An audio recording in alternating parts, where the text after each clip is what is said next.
Welcome back to the 13th Destiny Podcast with Magnum. This is your host, James Magnum Cook, and today my co-host will not be with us today. She's feeling a little under the weather. Just got off the phone with her in San Diego, and really hate that she can't be here today, but she says hi to everybody, and she'll be back as soon as possible. I do have a guest standing by on the line, and I will be bringing her on here in a minute and introducing her, or letting her introduce herself, and then we'll do a little interview with her. She's a very interesting person, very funny, so you're going to have a really good time with her. First off, let me give you my normal news about on Higgy Pop for the paranormal followers, and those this week is the Celebrity Ghost Story Quiz. Go over there and check that out. That's really cool. Some really cool stuff. I think you'll enjoy that, especially with the celebrity connection. And then, of course, our normal shout-out for the Holiday Inn, University Plaza Hotel, here at 1021 Wilkerson Trace, here in Bowling Green, Kentucky. As you know, business with them for 20-some years, and a great place to stay and great place to eat with the restaurant. Also, check out Oak Grove Racing and Gaming over in Oak Grove, Kentucky, near Fort Campbell, Kentucky, the home of the 101st Airborne. So let's no further ado. I'm going to bring on Rachel Ann Roberts. Hello, Rachel. How are you doing today? I'm doing fantastic. How are you doing? I am doing great, and I am so excited to have you on the show. I've never met Rachel in person, but I came across her on Facebook, and we became friends on Facebook. She's got a very interesting following, and I thought she would be fun to have on the show. Well, you do, and you're fun, and everything from your YouTube channels to the Rachel Roberts recipes to your TikTok to your coffee talk. Oh my God, your coffee talk is hilarious. There she is. Oh, if you've never experienced her coffee talk, you got to go to Facebook and check that out. It is so much fun, and she's just fun and an adorable lady. So anyway, I'm going to ask you some questions here. How did you get started in your public figure life? I know how I got mine started, but I'm kind of interested in how you got yours started. Okay, so years ago, when COVID started, I was one of those people that just freaked the hell out. So I stayed home for 6 months, and I had all my groceries delivered, and I would scrub them clean, like with soap and water. So my point is I didn't have any connection with people besides my kids, I was homeschooling. Right. The battery in my truck, it actually died from not driving. Oh, wow. I know. Isn't that crazy? So, that is crazy. Yeah, and now you can look back and you can laugh on all that, but at the time, nobody alive has ever been through anything like this. No. We didn't know how serious it was going to be, and for me, I had friends that were treating it like, oh, it's just the flu or whatever, and they weren't making any big deal out of it, and I thought they were crazy. Right. Right now, we can look back and we can laugh at all the stuff that we did. But, at the time, I was like, man, I'm going to stay in my house and I'm going to let everybody else be like guinea pigs and I'm going to see what happens. Because this could be, this could be like the end of the world. I didn't know. So anyway, but to stay connected to people, I would turn on my camera. And I don't know if you remember this, but when COVID first started, on social media, there were all these challenges. Right. There were push-up challenge and all these things. So I started this push-up challenge, and I remember at the time I could do 3 push-ups. But I would turn on my camera, and people would watch me, and they would laugh so hard because they were the worst push-ups ever. And and so then I went from that to where I thought it was important, and I truly still believe this, that God listens to people, right? When you pray. Absolutely. I'm not real religious. I'm not overly religious, but I do believe in the power of prayer. And so I was like, all right, so COVID is here. Why don't we all do this thing where we all meet at 12 o'clock and we will all get down on our knees and we will say a prayer. So I would do that, and what was so funny is I would have all these people join. And then real fast, they learned that I'm not a very religious person, and I don't even know how to fucking pray. Oh, sorry. Sorry about that. It's okay. So I'm up there going, dear baby Jesus, and they're like, "What? You can't say it. Why are you praying to the baby Jesus?" I'm like, "I don't know. It's funny." So like, so you didn't know what you were doing. yeah, I didn't know. All I knew is that I was having fun, and because for me, it's always about fun. So then I realized, hey, power of prayer. That's not gonna I'm not gonna win a lot of people over, especially religious people. They're getting horrified by this. So I was turning on my camera, and because I love to cook. I've always been really that's my thing. Oh, I can see that. So I've had Rachel Roberts recipes. That was already, I had quite a following from people, just in the food world. So I started turning on my camera and bringing people into my kitchen, turning on, and so that's how that started. And then I started Coffee Talk, and when I first started it, it was called, I think I called it like What's Happening Today. Well, yeah, and so I'd get on, and it started growing and it changed. Things kind of morph into whatever you're going to do. Around that time, I'd had a man that was, a lot of people were coming to me with wild ideas, like, we want you to be in movies, we want you to be in TV shows. Oh, wow. And, yeah, nice. Well, oh, wow, but at the same time, it was like a lot of these people, like, if you look, I'd have my teenage son look them up, and he's like, he sells washing machines in California, but he is in California. Oh my God. Washing machines, wow, that's interesting. Yeah, but that's what was happening is I was getting contacted by a bunch of baloney, and I found out real fast that 90% of the people out there they're full of SHIT. Oh, I know they are. Oh, hey, I've been around the modeling and film industry long enough to know that, although I'm getting out of the modeling part of the 20 years. So, yeah, I'm well aware of that. Yeah, you have to be real careful as a female out there, like, who's offering me what? Right. I had a lot of easy offers. Oh, I totally get that. Yeah, so at the time I was also being contacted by movie reviews and more. And so that is a podcast that has been around for 10 years, and it's we actually got voted in the top 50 podcasts, like number 15, like about, I don't know, this was like a couple months ago. So it's a long running podcast. And so I didn't know if that was BS. Oh, I'm totally with you. I am totally with you. I totally know what you're talking about. Yeah.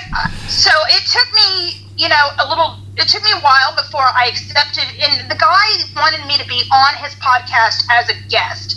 So when I said yes, I agreed to that, and I was on as a guest. And then after the show, he said, "I really like your energy. I want you to be one of our co-hosts." So I started with them, and that must have been, I don't know, that was several years ago. And I'm still with them. We go live on Tuesday nights, and it's called Movie Reviews and More. But just like I was saying before, when you start projects, they morph into something else. Oh, yes. Don't they always? Yeah, like 10 years ago, when Brian Sebastian started Movie Reviews and More, he had full intention of every show being about movies and reviews. Well, it's a good thing he wrote the "and more," because we hardly ever talk about like movies or reviews, but we still work red carpet events. We go to, we go to Nashville for women in film and television. See, Nashville. See, that's my backyard. See, I'm only like an hour away from Nashville. Yeah, I love Nashville. You know what? Nashville people are like Texas people, so I feel very at home when I go to Nashville. Yeah, it's really. Anyway, so I started with Movie Reviews and More, and, that's, I guess that in Coffee Talk is how, where things started going for me. And so, and like I said, with Movie Reviews and More, there's been a lot of events that I go to. And, I met, actually, the guy that was, I got my cooking, now I have a cooking show that I've been shooting episodes for, and I met the director out in Nashville. He was one of my fans, and he ended up coming out to Houston and taping episodes of my show. So I've been working on that. I started writing a book. Oh, nice. What's it called? Eat Clean, Drink a Little Dirty. That sounds like you. Yep. Well, and it's writing a book is a lot of fun. You can get, if you don't write in it for like a week and all of a sudden you realize it's a month and then it's 2 months and then somebody calls and they're like, how's that book going? And I'm like, oh my God, you're right, I haven't done anything on the book. So like you pick it up and you start writing again. But that's something that's happening. Are you self-publishing that, or do you have someone that's going to publish that for you? Well, it's funny you asked. So I've tinkered around with both options. Okay. And I think what I'm going to go with is self-publishing, even though I have a lot of people that we have had on movie reviews and more that are authors. Okay. And I'm friends now with a lot of authors, and I've talked to them about that. And so I know one of our sponsors is a publishing company. Okay. And they charge, they charge a lot to publish your book. Is it worth it? Right. That's a hard call. So it by using them, you definitely get on the bestsellers list. But if you're in the know, you know that the bestsellers list is a bunch of BS too. Well, of course we know that. Yes. Oh my God, overnight bestseller, even like, overseas and shit. No, it's a bunch of baloney. You bought that. Yes. You paid for that. So even though you're a bestseller, you maybe sold like, a few books. And that's a secret I think a lot of people don't realize, but that's I'm well aware of that though. Yeah. Yeah. So I have friends that paid a lot of money to use a publishing company that, yes, they got that bestseller thing. It didn't really mean that they made a lot of sales, but they did get that. So that is a bonus on it. Now I also have friends that have published books, and they're very happy with the how that worked out. Mm-hmm. I think, and you still get the benefits of saying, hey, I've written a book. Right. Which is a good thing in our line of work. Oh, right? absolutely. Or getting someone to write a book about you, because I've had that happen too. So yeah, either way, it works pretty well. Yeah, either way. Yeah, just having something out there like that is Yes. good. So yeah. Because I think it brings more people to you that are not normally exposed to you in your day-to-day life, and that kind of worked out on my end. So yeah, I kind of get that. But yeah, that whole publishing thing is so interesting on so many different levels. That's the average everyday person just doesn't get. It's like, no, it's not quite. But another thing I'll tell you, and we'll talk about that, is like none of our successes, or even when you get really bigger and bigger. I always love how someone says, "Oh, they were an overnight success," and if you really do the research, you go, not quite. It's all relative. There's people that look at me and they think that I'm famous. Right. That's a relative term. Right? Exactly. Right. Me related, I'm not. But if I go around Houston, there are going to be people that recognize me. Exactly. There's going to be and when I go out, I have fans that show up. Mm-hmm. But that doesn't mean that I'm famous. Yeah, we're not quite on that level that we need. That we everybody of us. If they said your name or my name, that everybody would just automatically know. I get that. Yeah, exactly.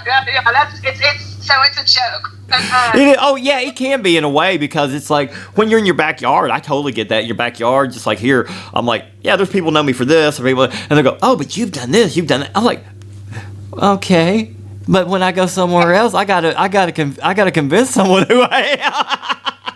Right. Yeah, exactly. Yeah. So. You're who? Are you? Yeah, you know what I'm talking about. I do. I got you. So it sounds like you've got a lot of irons in the fire, kind of like a lot of stuff that I do as well. And I wish I would really love more people to know who you are for sure. That's for sure, because I have been fascinated with you. I consider myself a fan of yours. You're very fascinating. But I think the most fascinating thing about you is that you do not fake that personality, though, that fun personality. That is really who you are. You can tell that is not being fake. That is you. And that is something that is so hard for so many people to comprehend, like especially when you're in any type of the entertainment industry. They're like, oh, everything is – no, not always.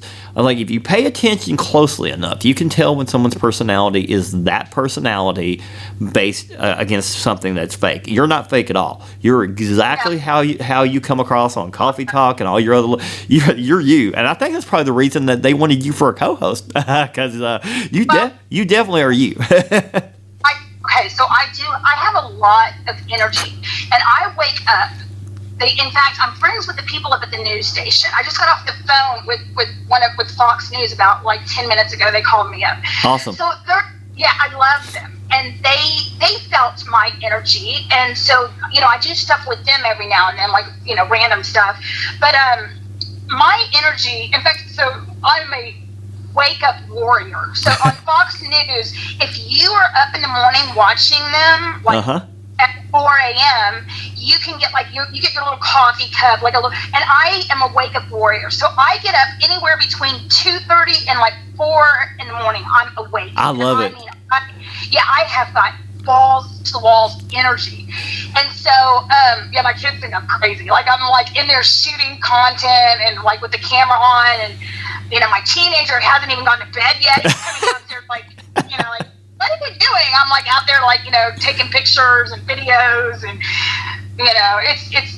it's pretty funny. But anyway, but you love it. You love what you're doing. You absolutely you can tell. I absolutely do. I have a lot of, like I said, I have a lot of energy, and it's kind of contagious. It is contagious. I'll agree with that. People feel it, and they're like, "Wow,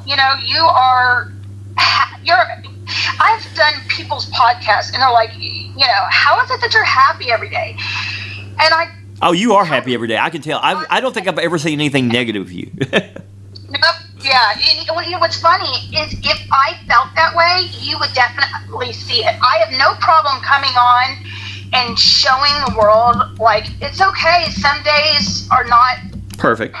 Yes. And, I don't have a lot of days like that, but I am very open to being 100% full disclosure. I went on one time, and I had to go in for a colonoscopy, and so I did the whole footage of me getting wheeled back into the room, and I'm here I am, they're gonna look at my butt, yay, right.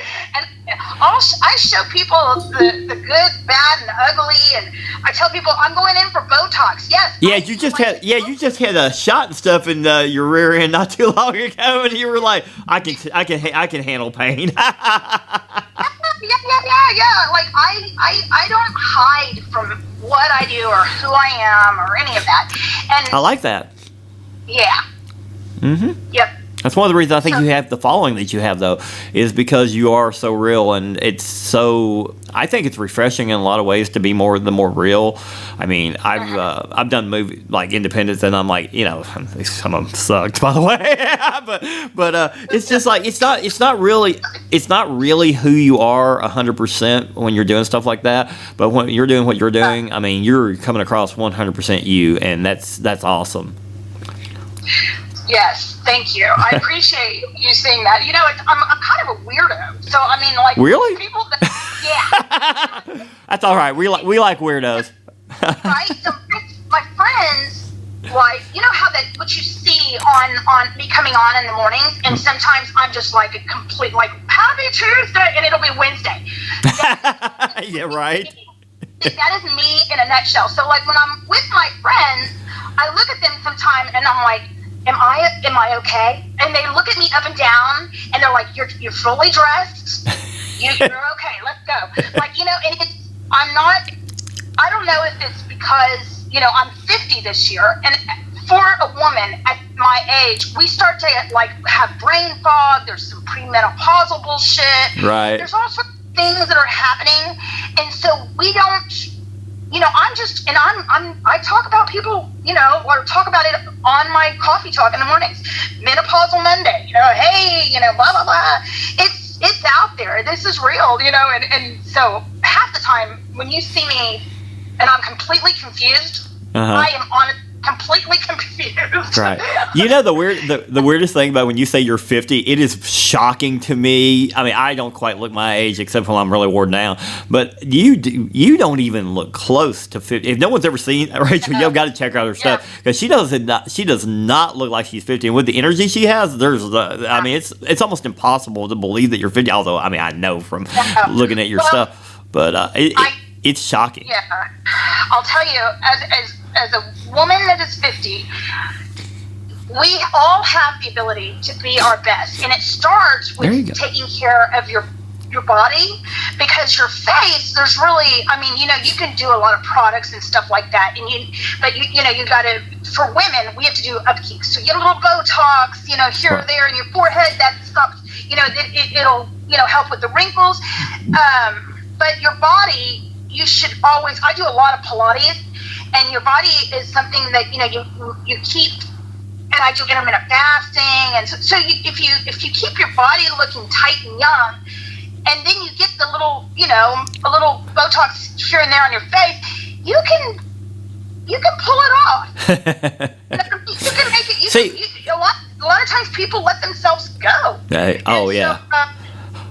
get lazy. People are getting married. I totally understand about letting yourself go. Let me tell you, I let myself go a few years ago. I nearly died from letting myself go. Shit. Yeah. Yeah, now, as you've seen me now, I mean, you've seen some probably older pictures from maybe my Facebook where I was a little bit heavier, but I'm a 5'8" guy. I went to 249 pounds, and we're not talking muscle, we're talking fat, and I nearly died. So I totally understand that. I am 168 pounds now because I had when a doctor tells you, hey man, you were within close, I can't estimate this 100%, but you're probably within close 10 to 15 days of dying. I'm like, what? Oh, shit. I'm like, that gets your attention really daggone quick. It's like, what? So yeah, I totally get the, and of course, like you said, as being a woman, there's so many things, even more so, obviously I did mine away, but men, there's some things that men get away with that it's harder for women. I totally get that. And I mean, my having gray hair is not as significant as a woman having gray hair. Yes, I get it. Men can, they can age, and it can add to the beauty. And plus, women, as a woman, we're auditory creatures. Right. So we don't give a shit what you look like. If you are saying the right things into our ears, we are happy. Right. We are happy. It just takes a man that says, and men are visual creatures. Right. So as women, it's not about what we say. In fact, the less we say, the better. Right?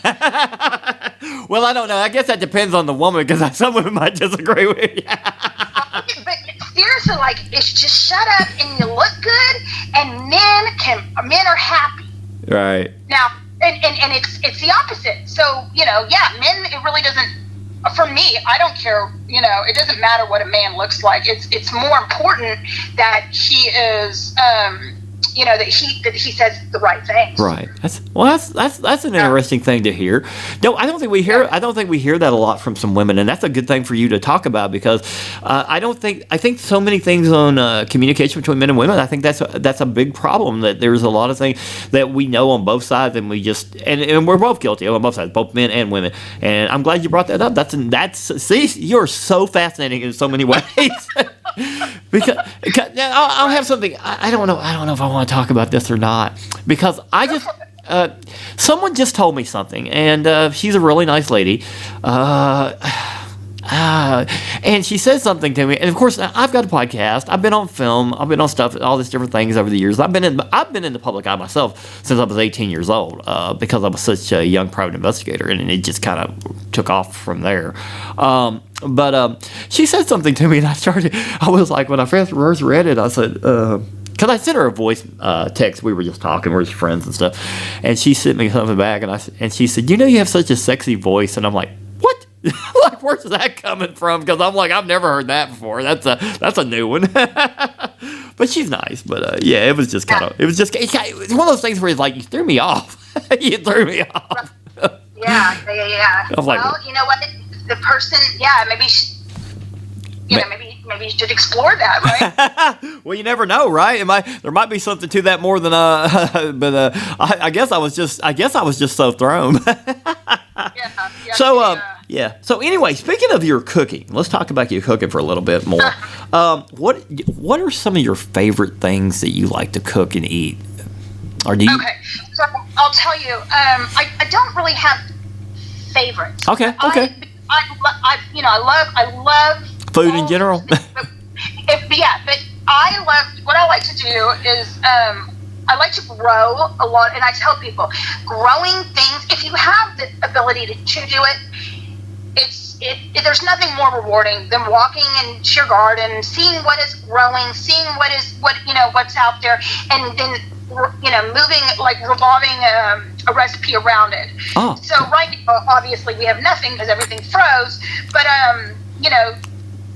using fresh ingredients always. I don't do fast food, or I don't do any, like, I don't not eating things out of cans and boxes. So I love fresh food. I like to eat, like I said, eating clean is important. So I do a lot of salmon and fish and shrimp and Italian. I'm Italian, so I like this week I did. Well, there's part of your energy. Yeah, a lot of, like, I did an eggplant parmesan this week and stuffed shells, which eating low carb I think is important. It's one of the ways I stay slim and small. But, yeah, you are a pretty small girl, aren't you? Yeah, I am. Yep. It's harder to tell on the videos sometimes, but I definitely could tell that you were pretty small. Yeah. I'm a tiny girl. Yeah. Sometimes people watch your stuff and they fill in the blanks and right. They put, a lot of times it's so funny, if you can wear a pair of glasses one day, and then you will not believe how many comments I get, like, oh, and she's smart too. Like it's really, like, is that all it takes is to wear a pair of glasses? Like, men are so visual.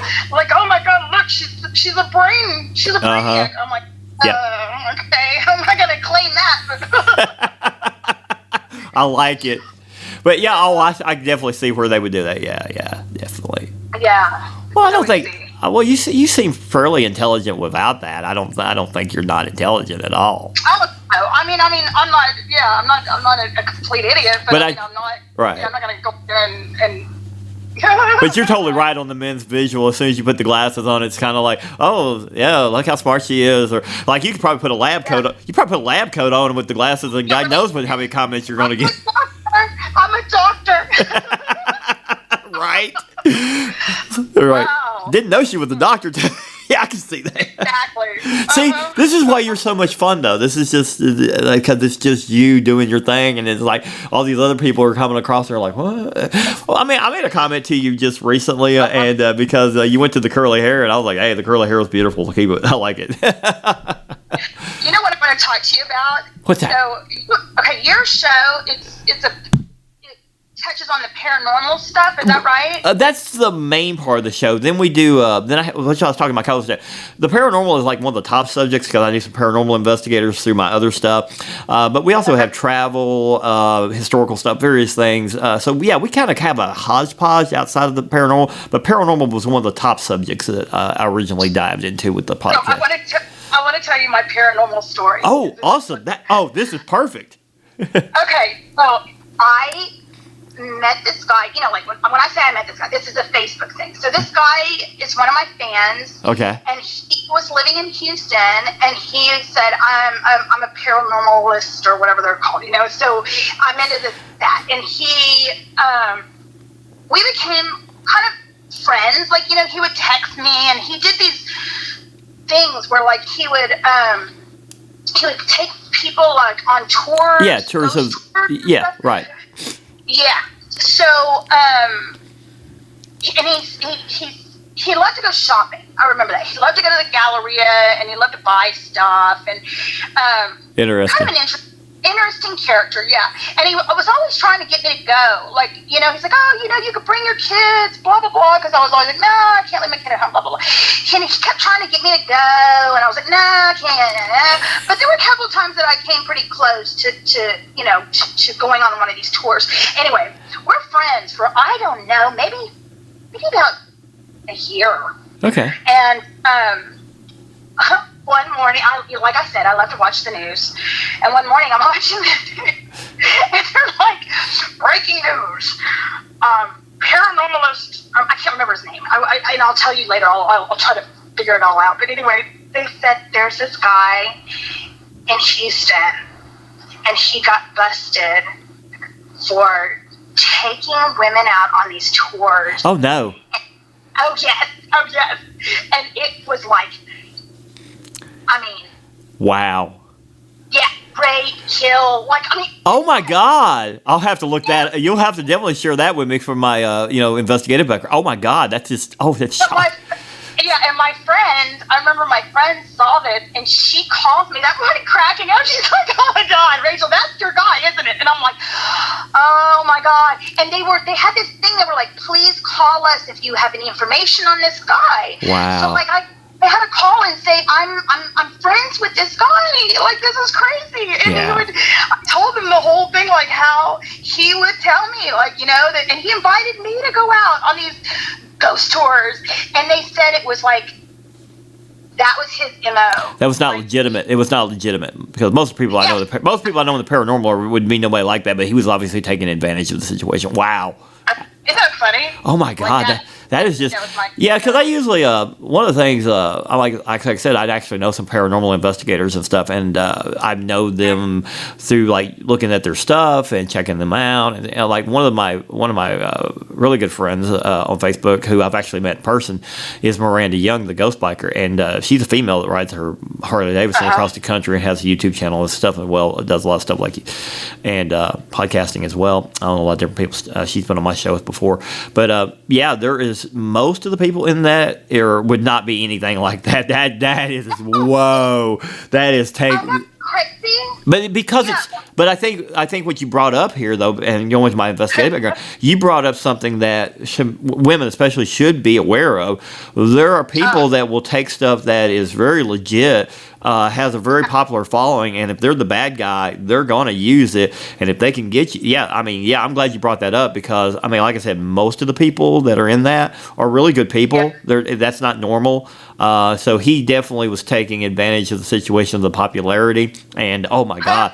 But hey, you know what? You homed in on it. You homed in on something wasn't quite right. So that's good that you homed in on it, but it's a shame that, not everyone is as, what's the word, alert to things like that. Yeah. And and I used to teach some basic self-defense stuff to women and stuff when I was still doing security consulting as well in Georgia, and it was amazing to me that how many women just weren't aware of their surroundings and stuff. And I was like, did you not realize how easy this is? Like, you got to be more aware.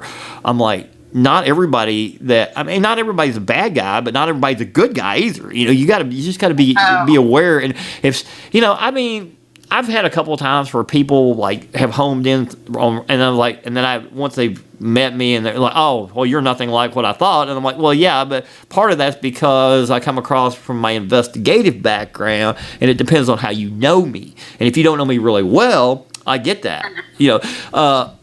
I experienced like where we're in the public eye, you and I both. But I've had a couple of interesting experiences with the books that were written about me. Most people, when I meet them just out of left field, like restaurants or something, like they're a server, no big deal. I sign a book to them. That's pretty cool. But I've had 2 bad experiences, and the damnest thing was like, are you serious? Here's my funniest one. I'm gonna tell you my funniest one. So I was working at a location. I don't know if I can legally. I got to be careful.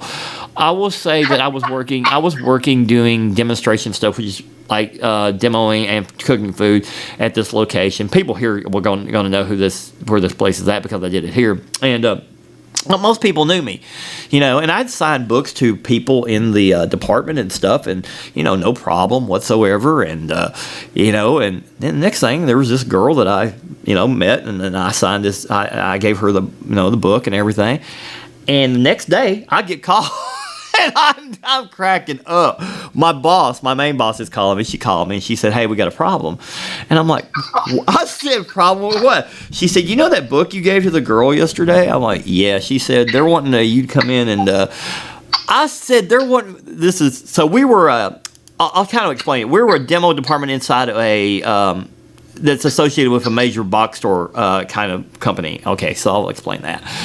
And so these people in the management wanted me to come in because this girl, this is the funniest. It's got to be funny, right? Because she's on the phone with me. My boss is on the phone with me. And she said, "I know it's not," because she said, "You signed books to me. You signed books." She said, "You signed books all over the country. It's not a big deal." She said, "But we got to put the, cut this in because she thinks it's sexual harassment." And I'm like, I said, "What?" What?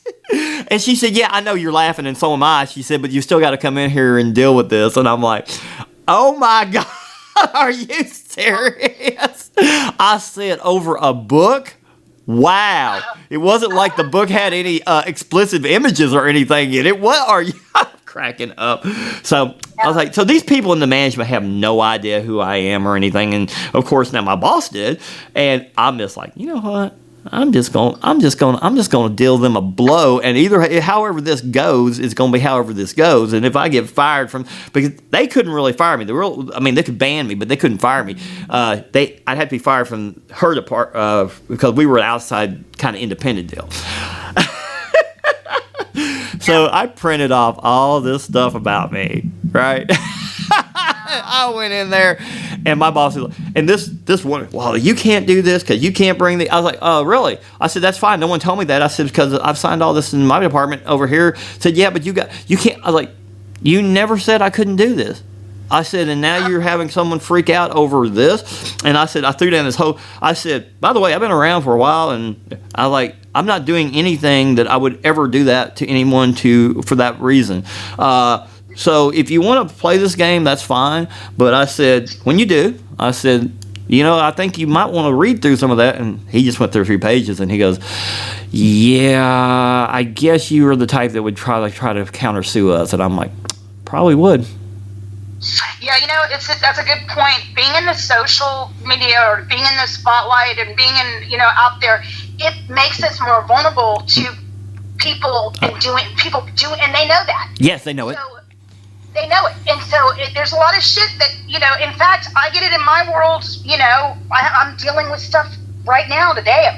I've got a female stalker. Oh, yeah. And yeah. In fact, I'll talk to you about it later because, I don't know, maybe you can tell me, what am I supposed to do with that? And it's so funny. I've been talking to guy friends, and they're like, "Oh man, that's so hot." I'm like, "What are you, good Lord? What, a female stalker is hot? Are you kidding me?" I'm like, "Oh, that's so hot. I wish I had a female stalker tell me all about it." I'm like, you're not even hearing me. This is not hot. No, it is not. It's scary. It's dangerous. It's scaring me. She is at the point where she's not handling being rejected. And she was trying to, a lot of times people want to come into my life, right? Right. And it's not just men. I have women that, and I'm not talking she wanted to be a friend. And so she lives in Houston. Right. And I've never met her. Oh, wow. Yeah, I know. And so anyway, I let her, I did something with her a week ago. I took her with me somewhere where I get free Botox. So we go over there, and I get free Botox because I do content for the lady. Right. I yeah. talk about her place, and brings her customers.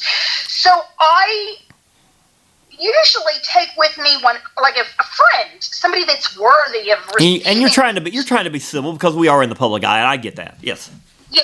So anyway, this woman though, who ended up being with me on this adventure, she and I have never met before. Well, so it was, and I'm over there building when I met her at the Botox place, I'm over there getting content. So I'm over here filming and doing stuff. So I really didn't get to talk to her much then. Okay. But while I was there, she was asking me about what other things I've got going on in my life. And I told her I have an opportunity to go to Dallas. And and she was like, well, are you going to go? And I'm like, well, I'd love to, but I can't just drop off. I've got kids. I can't just leave. And she was like, oh my gosh, I've got kids. I've worked in daycares. No.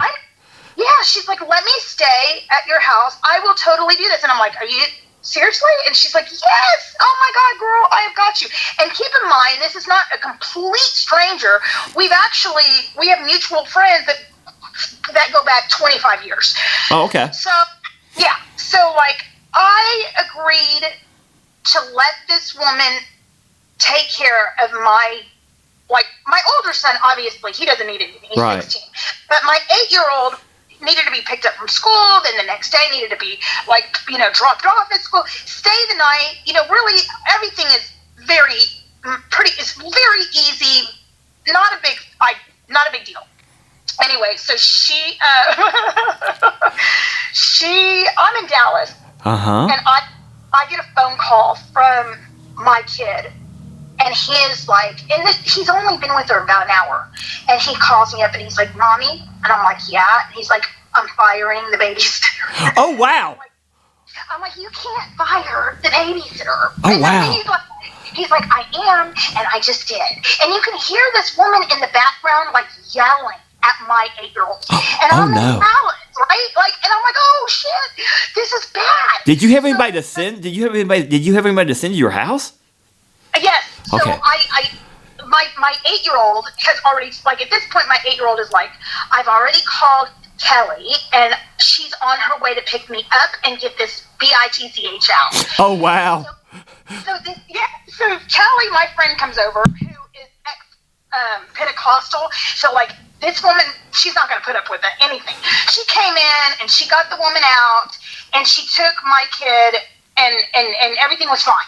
But this is where it got weird, is this woman, she's sending me messages as she's driving home trying to put the blame on my kid. Trying to take everything off of how crazy she was, and trying to make it look like my kid had, was, was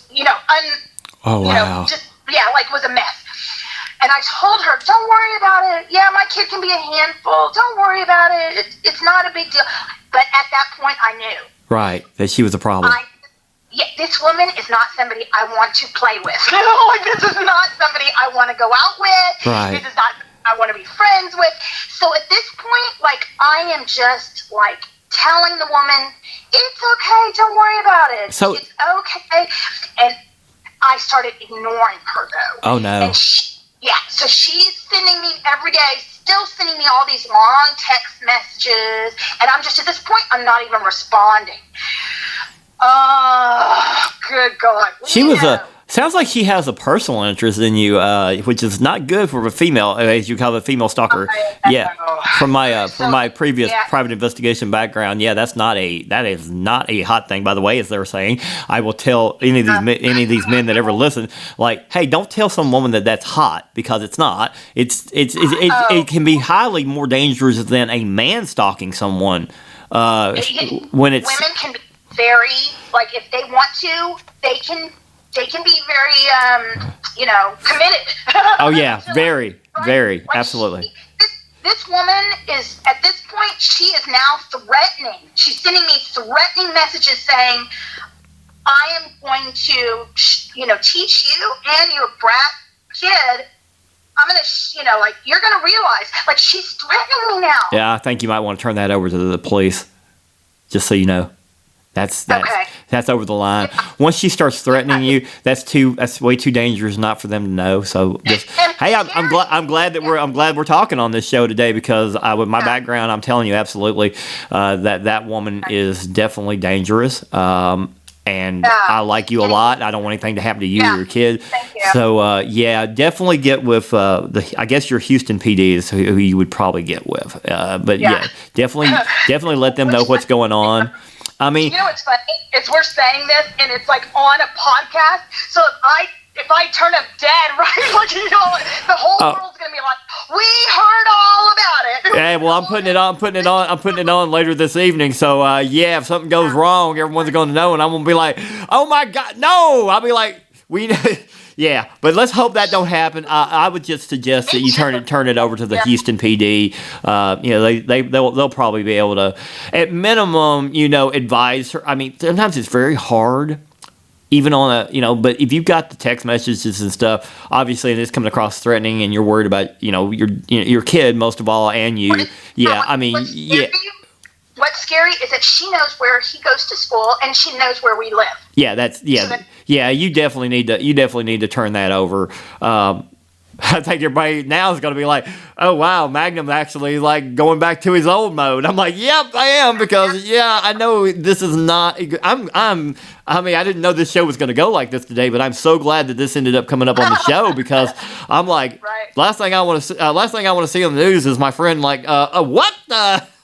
Be like, no, it's got to be. And I think the only reason I brought all this up is we were talking about being in the public, right? Being a public figure, and how many weirdos there are out there. Oh my God! I have to. I've had to. I'm gonna tell you something that a lot of people don't know. I resigned an 18-year job over some stuff related to the stuff I've done for years, because this woman decided that she wanted to attack me. I didn't know for sure that was what was going on, but now I'm in the public eye every day. This person technically worked under me. I worked in loss prevention. She worked in security as a security officer at the place. I'm not going to name the place, obviously. Anyone that listens knows it. And there's some people out here that know what happened. So I got a no context email. Okay, I've been doing that job for 18 years. I got a no context email, and I was like, yep, I'm fixing to be fired and all this stuff. So I found out the next day after everything went down, I found out exactly what was going on, and I was like, you got to be kidding me. Well, for a long time I didn't talk about it, because I just walked away, because it's kind of like, technically I'm kind of fired, but it was more like a forced resignation, so I can kind of like skew if I want. But it doesn't really matter. I worked in other stuff afterwards, but I took 5 months off. And I was just so flabbergasted when I talked to him like the next day and found out everything. I'm like, well, first off, that didn't happen. Second off, that didn't happen. And the only thing you've got is the same thing I've been doing for 18 years. And all of a sudden now you've decided that my outside company, because I have an office and it's on the company, which technically that does violate electronic policy. Don't get me wrong. But the thing is, every manager and supervisor I've had for 18 years has allowed this. Every single one of them. Now, because you get caught out of left field with some lies and stuff, this is how you want to go. But I said, you know what? I've already done everything. I'm transferring my 401k. I don't really care anymore. I'm going to walk away from this meeting, and we're done with this. You enjoy your life, I'll enjoy my life. But I will admit, I got to admit to you, I was so mad. Because I was like, I cannot believe, at the end of the day, this is the only thing you want to use against me, is the very thing that I've always done for 18 freaking years. And you have never, not one single one of them. I had probably, let me think about this. I had like 7 different supervisors and managers in that 18 years. Not a single one of them ever had a problem as long as I was still doing my job. Because a lot of times I was in office, I was monitoring cameras, and then I was like on the internet. I was like, because we had free internet access, and they never said anything. But I never hid anything, because you can look at my Facebook and realize that I'm at work. I'm like, it wasn't like I was hiding it from you. And that's what I even told them. I said, guys, I wasn't hiding anything. How in the hell does this happen? You know? I'm like, if I were doing this underhanded, I could understand. I'm looking at you guys like, y'all have lost your mind. But you know what? I've been in the public for a long time. I totally get this. Yeah. There's always someone that don't like you for some reason. Yes. But this wasn't just about not liking me, because she played the I'm your friend kind of thing, right? Those are the worst.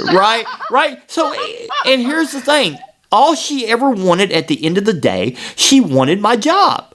Well, the weirdest thing that happened was they changed security companies, and she wasn't going to get my job, right? She tried, they were going to so the weird thing is I went to work for this security company after I left a place I worked at, a gaming place, after I got my 5 months.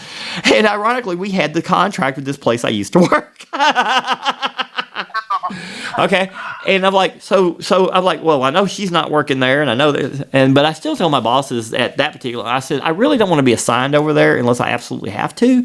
I said, because I don't want to rock the waves or anything, because there was, and I mean, I was honest with the company I was working for. I was never, I said, I'm not wanting to be negative. I said, I spent 5 months being negative, and that's on me. I shouldn't have let it get to me like it did, but I was just so overwhelmed after 18 years. I mean, you put 18 years into a place, and you've done stuff for the company, you've done investigations for the company that no one has any idea about, and this is how this ends. It's like, well, okay, this is how this is going to go. So I was like, okay, I'm good. Lo and behold, I am working for this other security company, and I hear from one of the flex officers, just like I was for another location, and going from place to place, except for the one post I had over in Simpson County, Kentucky. But he's like, well, yeah, she just got a job in loss prevention. They just hired her. Oh, you got to be kidding me. So we changed security company. She lost that job, and then they put it out. And I'm like, knowing all of everything that went down, of course, these were new HR, but they had no idea from the old, because apparently nothing was ever said about what happened, right? I was like, well, this is funny. So she goes in and she gets this job. So I started laughing. I said, well, you know what? I really hope she enjoys it, because after 18 years, even though I kind of liked the job, there was times that, man, it wore me down, and it just got to a point of like, you know what? If you make it 18 years, you'd be lucky, because I was one of the longest people they ever had. And I'm like, good luck with that. Like sometimes, things happen in life, and like that. And what that did for you is it pushed you to change the direction that you were going in. Like maybe you would have never left that job. Maybe you would still be with them today. But what that did is it forced you to change the entire direction of your life. Oh, yes. And it is now what it is today. Which exactly. Is, you're doing things that you may have never done before. I will tell you, yeah, you're right. You're 100% right, Rachel, because I've done some stuff from the podcast, and although I was somewhat starting the podcast anyway, but when I traveled across the country after that, and I traveled like an entire month at one point, I couldn't have done that if I'd still been with that job. Exactly. So there are things, sometimes God does things to, so that we make these changes, because without them, we are creatures of habit. Oh, yeah. And we will stay in a situation. Sometimes we'll stay in marriages that are right. Oh, yeah. I hear you. Lots of bad relationships. Yeah. Right. All it takes is two people that hate, that avoid confrontation.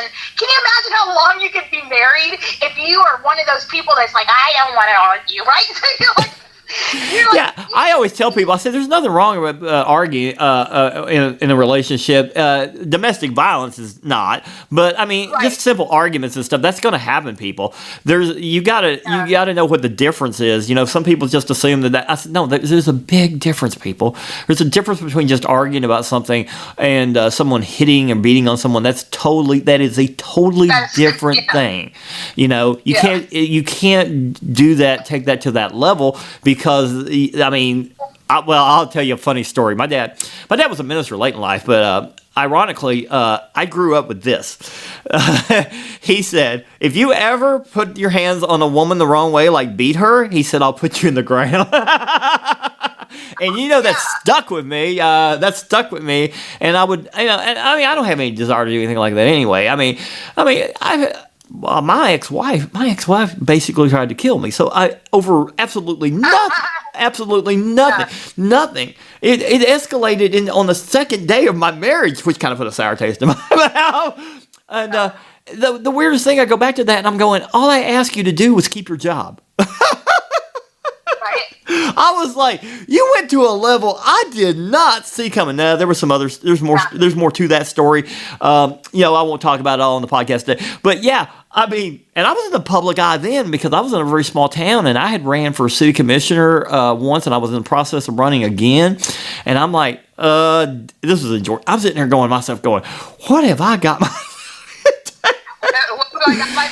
And the whole thing was, I'm not gonna hit her, but here she is trying to attack me, and I'm like, and a lot of people are only now hearing part of this story. Part of these people were doing research on me have only now started hearing part of this story that they didn't know about, and they're like, "Why didn't you do anything?" I said, for one thing, I didn't know what the hell I was dealing with, and number two, I couldn't just beat her. Now I will say this, and part of the people know the story out there. When she decided to throw the knives at me and jump up on top of me, that's when I did something, and I did say that one of us is going to have to, and it's not going to be me.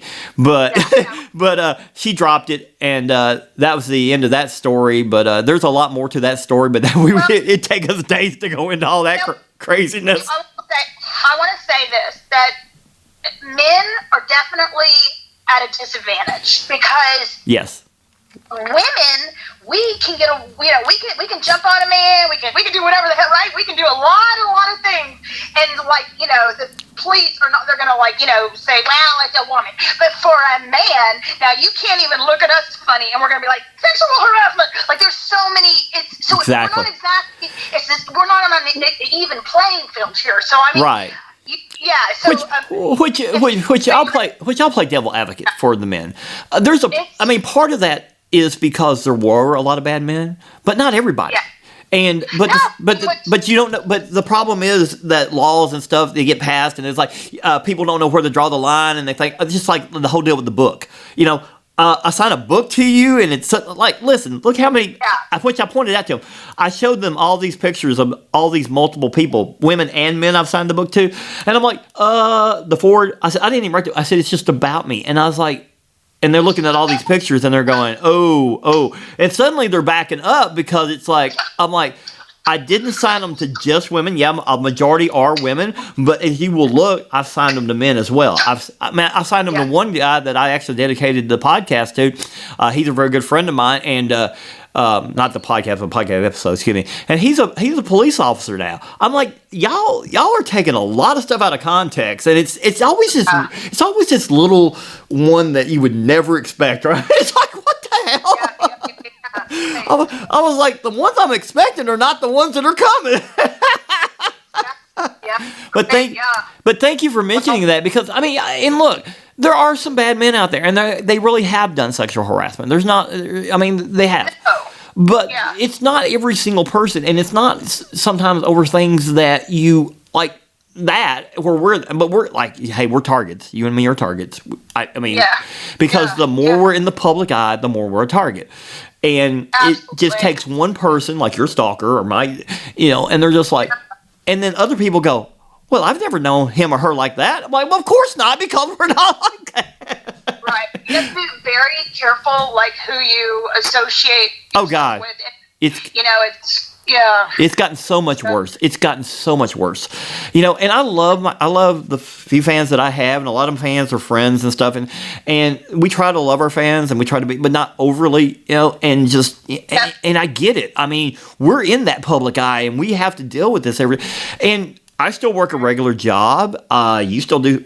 And it's so hard to balance that, because it's like, or they read something about you, and it's like, if you don't do the research, like, I've known you long enough, I know exactly what you do and all that.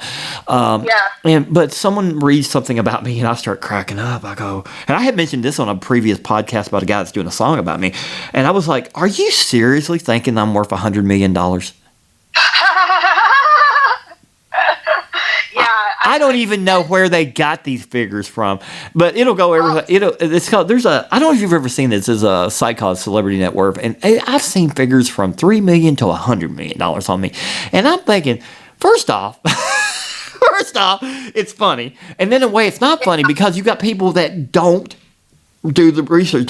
They just come across something and they go, I don't know why you're working. I don't know why you're doing this. You've got all kinds of money. And I'm like,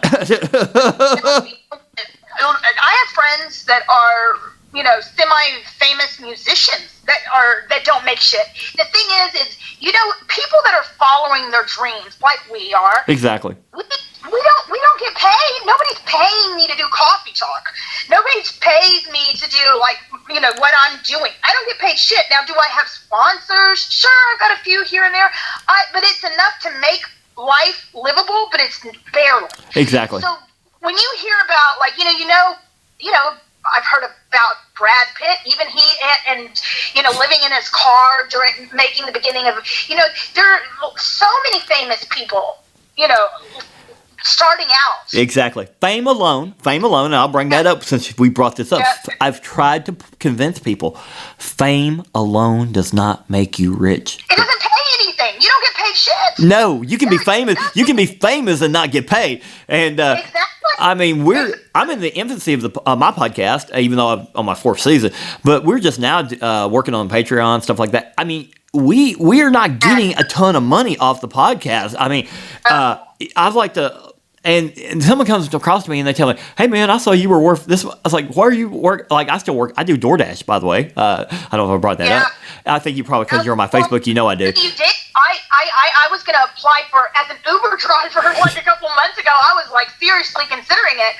I'm like, oh my God, can you imagine me picking you up in my car and me being your Uber driver? How weird would that be, right? You're like, you sure are a hot Uber driver. Right. Right? This would be fucking weird. And the reason I ended up not doing it is I started realizing it's going to be dangerous for me, right? It's actually picking people up. That's one of the reasons I don't pick people up, even though I've got the background I've got, and I'm just like, you know what? I'm not going to deal with people because some people, like going back to our people that are the bad people against us, the minute we do picking people up, you either going to get your stalker or I'm going to get the person I just like, oh no! And food delivery for the most part, there's some problems with that too, but it's a lot safer than picking someone up in the car, and it goes a two-way street too because, and no offense, but there's been movies made about it, about bad Uber drivers, not using Uber itself, but I mean, in the fictionalized version of a movie like Wrong Car is one of the movies. You well know that's based on Uber driver, doing something bad, and there have been incidents, and for protection, I mean, the good ones always use cameras and stuff and make sure they're covered because some people will say something that didn't happen, and that's that's the unfortunate thing in the society that we live in. I love the public, you love the public, but we run into problems with it. Let me tell you something. Being an Uber driver, it took me about 5 minutes to download the Uber app. Oh, really? This is how easy it is to become an Uber driver. There are no there's not a lot of hoops. It's not like you have to go in and you get job interviewed. Really? You download the app and you click verify, and then they'll start sending you work right away. So keep that in mind when you're getting an Uber and you feel all so safe and cozy because you got this guy, a picture of the guy sent to you or whatever, or his car, and you got his driver's what his license plate is. But he became an Uber driver in 5 minutes, and all he had to do was get on and book. Yeah, it's not hard. I don't know. Well, now I don't know how DoorDash is doing their stuff now, but I know that when I had to do it in 2019, I also had to take a background check. It took me almost 2 weeks to get on. Wow. That's scary. That it would be harder for food delivery than it would be for. That's just. Then, I said, I've been on since 2019, so I don't know how they're doing it now. And all I can say is maybe there was I didn't go through the full thing because, like I said, I realized This is way too easy. Right. Well, for me, it was like this is probably not the safest thing for me to do, Rachel. This is like I think I better go back to like becoming a Pilates instructor. If I want a little side hustle, it should be something that's not gonna, kill me. Right. So, but then again, our biggest problem, which I mean, obviously picking up people's gonna be, but our biggest problem in the public eye, we don't know when we've got like the stalker or when we've got someone that doesn't like us to the point, and like unless you encounter like you and I have, and directly, because I have people out there that and it's people there's people out there that are just not mentally stable. And so I've had people before, and the minute I start getting like a funny feeling, I just delete them. And so, I've had guys before. This one guy was like, he started getting a little weird, and it's usually that people get weird when you don't respond to like a million messages. Well, come on, people. I mean, I get about like 1,500 text messages and. Wedding proposal, like people wanting to marry me. Well, I can see that. I can definitely see that on your side. It's a lot. And so, I mean, for me to be able to respond back to every person right away. Good luck. I try to do my part, but it's a lot. My kid is coming out, by the way. He's about to get in the car. Anyway, it's a lot to deal with. And I had a guy one time that, he started getting weird, and I blocked him on Facebook. Well, then, he pops on my Instagram. Hi, Rachel. Well, and then I blocked him on Instagram, and he popped up on my TikTok, and it was like, oh my God, this is never going to end. And then he sent me an email. Then he sent me a message on my phone, which he pulled up. And then he said he was looking through my bedroom when it started getting really weird. Oh, God. Anyway, hey, everybody out there, you can find me at Rachel Roberts Recipes, and pull up Coffee Talk. I think you can just Google even Rachel Roberts Coffee Talk, and it'll pull up. But thank you for having me on your Absolutely. Your show. Thank you so much, Rachel, for being here. And I will put all the links on when I put the show up tonight as well. Thank you so much. This has been a fascinating talk, and have a great and safe day. Yeah. All right. You too. Bye-bye. Bye-bye.